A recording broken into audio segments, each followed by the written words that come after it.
production funding for Behind the Headlines is made possible in part by the WKNO Production Fund, the WKNO Endowment Fund, and by viewers like you. Thank you. The County Commission on schools, the criminal justice system, and much more tonight on Behind the Headlines.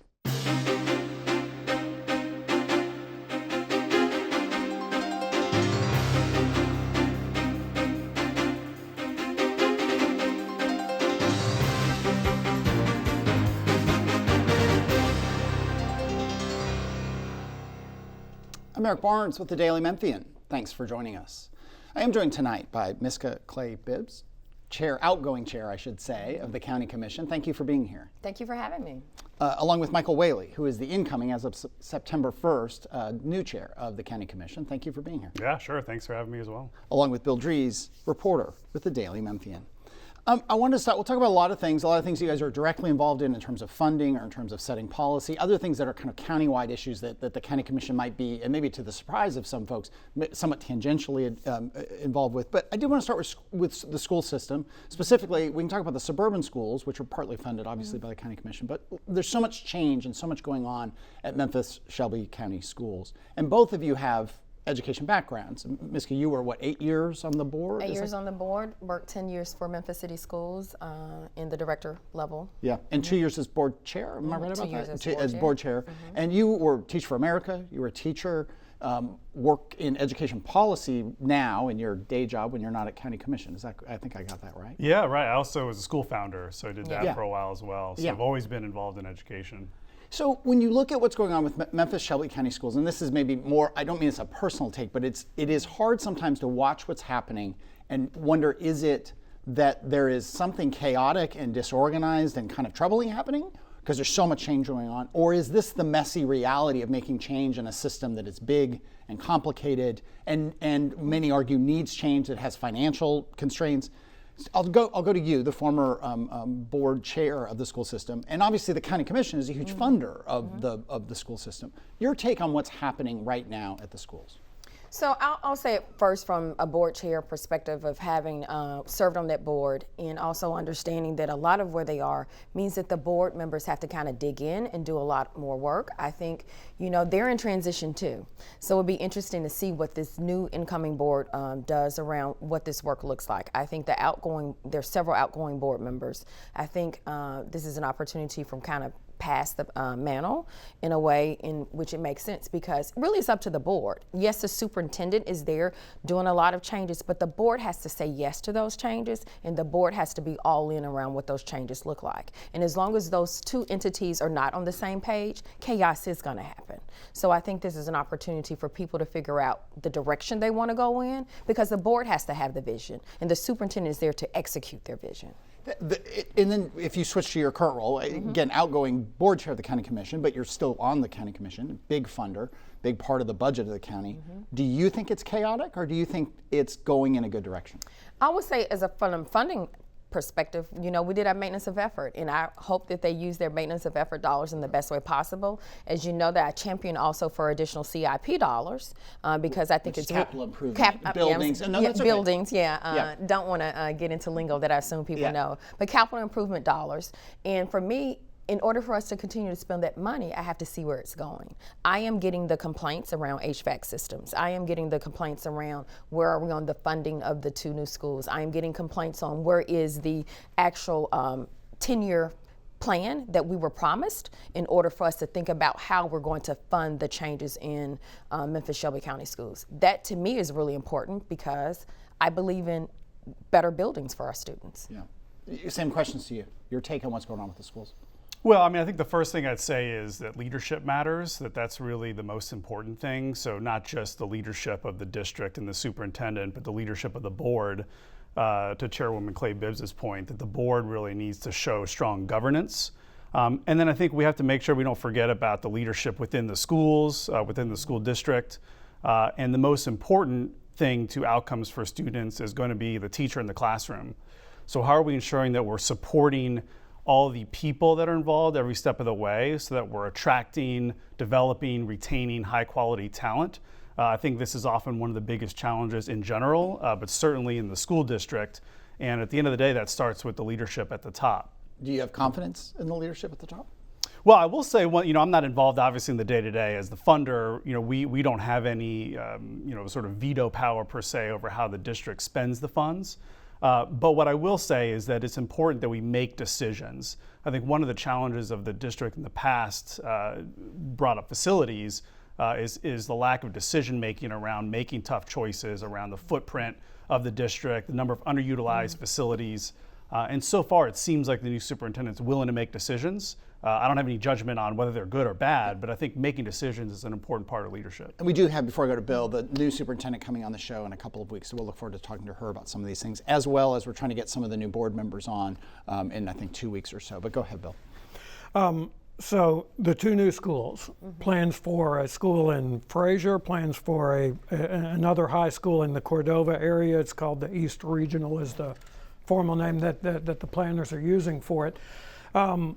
So do you all wait for what is expected to be a budget amendment from the mayor to come in November or December?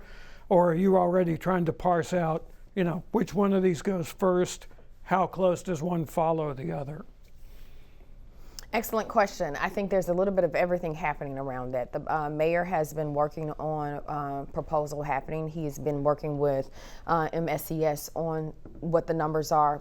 But I think on the commission side, we've also been pushing back around what the costs are really. Does this make sense?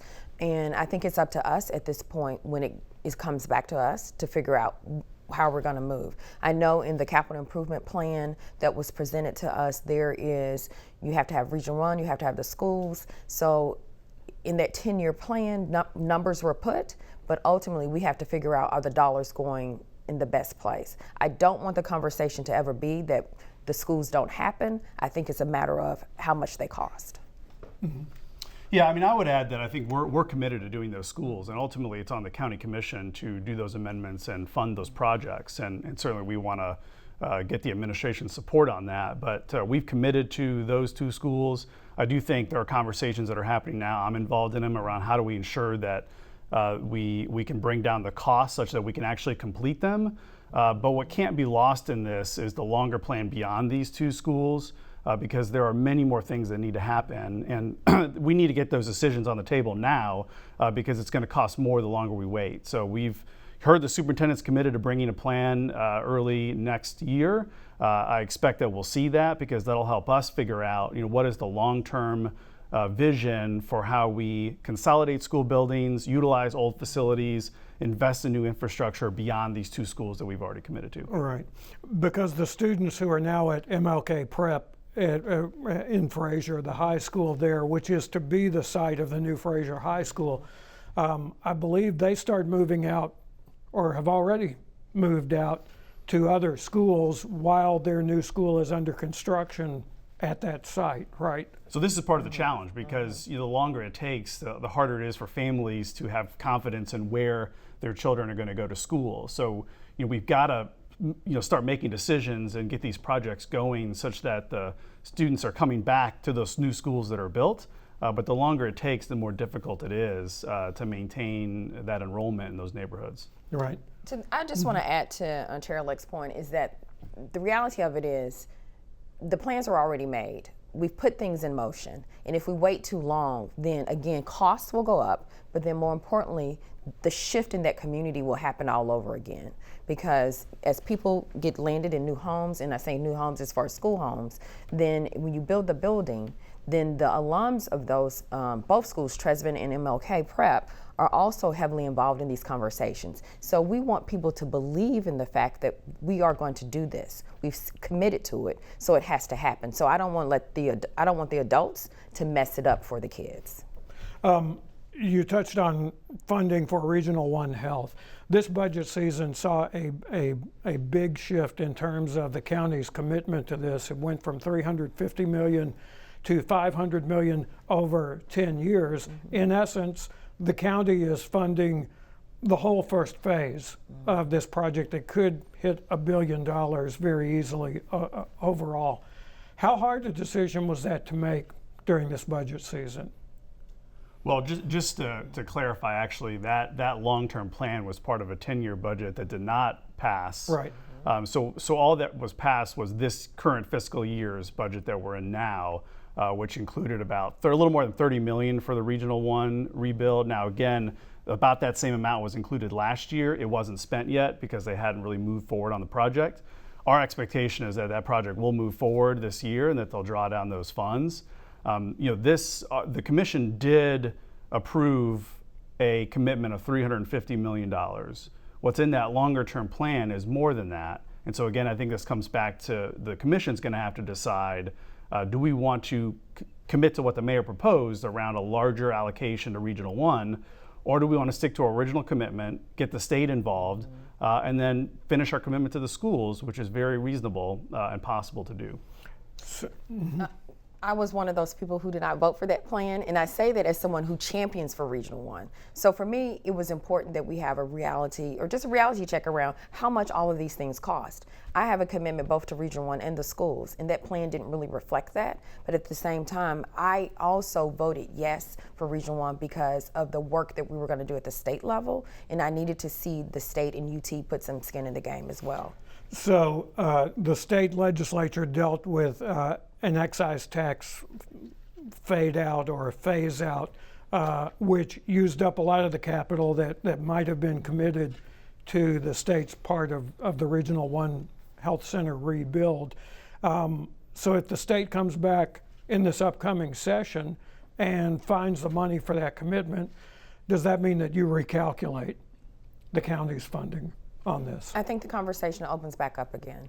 I think myself and a few other colleagues really wanted to see the state make a commitment. And quite honestly, in the advocacy that we did at the state level, a lot of them were saying next session, based upon what you just mentioned. So I think I'm very hopeful, I think is the best way to say it, very hopeful that we'll see something different. Mm-hmm.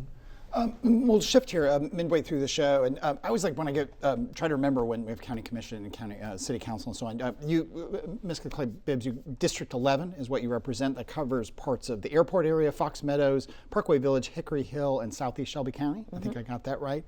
And Michael, your District 13 covers Midtown and parts of East Memphis. I think I got that right.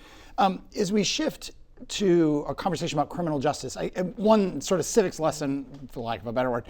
I think sometimes people don't understand all that the county commission has under it and doesn't. And county government is so interesting in that the schools are, as you guys articulated, you're a funder, but they're very separate. The DA's office, very separate. The judges are all very separate, not just from the DA, but in many ways from each other. The Shelby County clerk, independent, the assessor, trustee, and you can go on and on. You all do fund parts and pieces of various things I just mentioned. So let's talk criminal justice. It's heavy on everyone's mind. Crime stats show crime falling, but that's against a really, almost historic high. And there is tremendous pressure on right now, talk of even the state legislature, trying to remove Shelby County District Attorney Steve Mulroy. You all don't have necessarily a dog in whether or not he gets removed, but you all fund, prosecutors, you fund a lot in his office. I'll start with you, Michael. Your take on what's going on specifically with the DA, and then maybe more broadly, the county commission's role in public safety and criminal justice. Yeah, sure. I mean, I think for me, the most important opportunity in all of this is agencies and entities working collaboratively. Like you mentioned, county government is in many ways very siloed, and even in our role where we're a funding body, but in very rare conditions do we have the ability to dictate how these independent organizations spend those funds. And so it's really important that these agencies are working together. So that includes the district attorney, working with the Memphis Police Department, working with the Shelby County Sheriff, working with the judicial commissioners, the general sessions judges. All of that is really critical. And when they're not, that is where things fall through the cracks, and that's unacceptable. And so what I've heard, I'm encouraged by hearing and seeing more collaboration. We're seeing in some of the proposals that we're getting where these are joint proposals between the sheriff and the DA. That I think is what we need to see. And then we need to ensure that everything that's happening is transparent to the public so that they can really see who is working together, who is not, and who has the ability to make it better. But at the end of the day, for me, it comes down to, are we working collaboratively around a shared goal, or are we not? And if we're not going to get the job done. And to the question of the legislature, I mean, now the lieutenant governor, head of the Senate, the majority leader in the Senate, others, Brent Taylor, who represents parts of Shelby County, very much saying that Steve Mulroy should be recalled, removed. Do you have an opinion on that? Do you get in the middle of that fight? We haven't gotten in the middle of that. I don't think that he should be recalled. I mean, I think that bar should be quite high for a reason, but I would not. Same questions to you. What again, as the outgoing chair, however many years, you were elected in 2022. What is the big role for around public safety and criminal justice? And then we can talk a little bit about the DA Mulroy. I definitely agree what Chair-elect said, that it's more about collaboration and what we have the power, I think, not necessarily to push people to talk, but we also bring it to the table. What I have noticed about us as a body is that whenever we have these issues come up, there are a lot of questions around, like, are you working together? Who are you working with? So to me, collaboration is where we come into play. The other aspect I think is interesting around public safety is on the county commission side. We do a lot of work with community agencies, and sometimes that part is left out of the conversation around. Definitely we think of the policing part, we think of, prosecution part, all of those things, but how do you help the citizens once they've gone through something? So on the county commission side, I see a lot of our work around supporting community agencies, not only just through our departments in county government, but also local nonprofits who support families. Is that things like housing, reentry? I mean, is that when you say agencies? Housing, reentry, I think about like Child Advocacy Center, community agencies such as that. A lot of times when you think of like homelessness, all of the things that I think that contribute to public safety issues, we support those agencies. So to me, I think that's a part of our work. And before I go to Bill, do you have a dog in the fight about DA Mulroy or an opinion on that? I don't. I think the voters have spoken. That's who won the race. And again, it has to be a super high bar when you talk about removing. So. Okay. All right.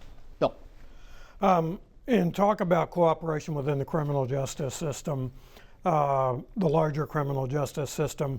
There is this difference of opinion, in who's going to do what about a juvenile detention center. Sheriff Floyd Bonner says he's got enough to handle with the Shelby County Jail, and so he's going to back out of running the juvenile detention center. Is the county commission going to get involved in this, or have you all heard that the sheriff and the juvenile court judge, Tarek Sugarman, are talking where they maybe haven't been able to reach an agreement before? Well, I mean, this is a great example of what I was just talking about, that we've got to be willing to work together, and that is I feel very strongly about that. So what I'd want to see is something worked out between them. We should not play mediator between other elected officials. That is unacceptable. That as adults, you should work this out for the benefit of children in this case, and that's what I would expect to see happen. Okay. Absolutely. I was smiling is because here's another situation where we're having to intervene between two electeds and two adults who really are not really thinking about the children. I have received a couple phone calls regarding what's happening at the detention center. Some have been positive, some have been negative, but I know it's a lot of great work happening there. I just don't want the children to get lost in this conversation. These two electeds should be able to come together and come to some type of agreement. Mm-hmm. And just to be clear, let's say the county commission does get involved in trying to bring these two together in some informal way. These are both elected officials. They are not part of the county administration. You approve their budget, but again, you don't have line item control over their budget. They have a certain amount of independence as officials who are elected countywide, right? Correct. Yeah. And I'll go back to Bill, but is there just a piece of law that, you're talking about people getting together and trying to make an agreement, but in the end, does it fall back to county government if the sheriff walks away, if the juvenile court says we're not going to take it? I mean, does the center close? I mean, do you all have a sense from legally where does responsibility fall if these two entities can't agree? And Bill may know. I mean, where does that fall? I won't be honest. Bill doesn't know. Bill doesn't know. Okay, Bill does not know. We'll go to right. the I'll be honest officials. and say, because to Chair-elect's point, the hope has been that they work this out. I think the battle has been back and forth on budget items, budget lines. those are transferable things. Okay. All right. More on that. Back to you, Bill. Right. Let's talk a little bit about the special meeting you all had this week. The commission debated pretty thoroughly, I think, the idea of the county commission having its own independent attorney. You already have a legal counsel who works with you on drafting ordinances and resolutions. So what happens with that going forward? Is Janika White, who is also on the Memphis City Council, is your legal counsel at this point? You also have Marcy Ingram, who's with the Shelby County Attorney's Office. Is this a done issue? I'm going to repeat what Chair-elect said. I think it's an opportunity for people to clearly understand what their job descriptions are. I think it's an opportunity for people to clearly understand how they can use someone such as Attorney White, and at the same time how they would use Ms. Ingram and how they will use the county attorneys. I, again, remain hopeful, even though when something doesn't necessarily is a contentious item, I will say that I still remain hopeful in how we get to places. I think in this case, the opportunity is going back and really reading job descriptions and really reading the resolution and the ordinance that was originally done to create Ms. White. Right. And Mr. Chair-elect, that was your specific point on this, was you wanted to have a discussion about this before you went through the process of putting this on the ballot in November and voters deciding what is a pretty confusing question on its face. Right. I mean, I think we need to be clear about what we have and what we want first. And so my intention is to seek that clarity around the positions that we already have. I think there's a lot of opportunity to help the full commission and the public understand how these individuals work with us. So that's what I hope to see. Let me, just a couple of minutes left here. We talked about the pressure on DA Mulroy, but there's also tremendous pressure on the Shelby County Clerk, Wanda Halbert, who was elected and re-elected. The County Commission, I believe, if I'm not mistaken, has put some pressure on there in terms of wanting accountability about where money is going. There's a lot of money that passes through the County Clerk's office, then to, in my layman's terms, to the County Commission and funds other parts of the government. I guess I'll start with you, the incoming chair. What do you want to see from the clerk's office? Well, I mean, I think we just want to see it function properly and be able to meet the expectations of the office. Certainly, to your point, to help us do our job of appropriating funding, much of which comes through the clerk's office, and if we don't have that on a timely basis, it makes it very difficult to do so. You were chair for a year. I mean, what is it? I mean, a lot of people, I think we hear as readers of the Daily Memphian, I hear in my life, just an utter exasperation that these kind of really what feel like basic bread and butter licensing type issues are done so poorly. Offices are closed and reopening in long lines. Where is your patience with the county clerk? I will say this, because I was getting those calls from people, not only from family members, but also from my constituents, and also from just people in general. If you're just walking in a grocery store, it is definitely about the reporting of the dollars, but it's also service. I think, citizens are expecting a level of service when they go into a government office, and if that's not being received, that's a problem. We intervened several levels in helping the county clerk's office, from having from a local advisor, and then also, hey, here's some other goals that we want you to meet. I think as the county commission, we did everything possible in writing and as a body that we could in order for the county clerk to step up. Would you support her removal? I mean, there's a new case that's going through. Do you have a public take you want to say that you would support her being removed at this point? You all can't remove her, but she could be removed in this court. Well, I mean, I think I've been clear in the past about my frustrations with it. So I would, yeah. I'll just say that. Yeah. I am just waiting to see what happens with this case. Last one, and apologies to Bill here, but we're almost out of time. Just the other big capital project that I don't think we touched on, apologies if we did, is the talk of, in the criminal justice public safety realm, talk of a new jail. I mean, people have said it's going to be $1 billion. The state allocated, I think, $50 million. Where are you? I guess I'll start with you because you're going to get pressure on this. There's people who want a new jail. There's huge problems, maintenance and just the facility is apparently very much deteriorating. There are all kinds of issues with the jail. Should that be a priority for County Commission? There are similar issues between what's happening there and with the schools in terms of the infrastructure. And this is something that we can't keep kicking the can down the road on either of these things, because what we're doing and what we'll continue to see in the short term are more requests for like repairs, deferred maintenance, and we've got to at some point look at the schedule of what it looks like to do something new. Briefly, agree? Very, very briefly, I agree. That's why we passed the feasibility study. Okay. Happened under my watch. Now he's going to get the results of it. You were very happy outgoing chair, by the way. You've been very happy before the show. Thank you both for being here. We're out of time. We really appreciate it. Thank you, Bill. As I mentioned, we've got upcoming Marie Fagans, the school superintendent, is coming up, as are a couple of the new board members. Doug McGowan, I think, is on next week from MLGW, as well as Paul Young in a few weeks, maybe a month, coming on soon. If you missed any of this show or past shows, you can get the full episodes online at WKNO.org or go to YouTube or the Daily Memphian and search for Behind the Headlines. Thanks very much, and we'll see you next week.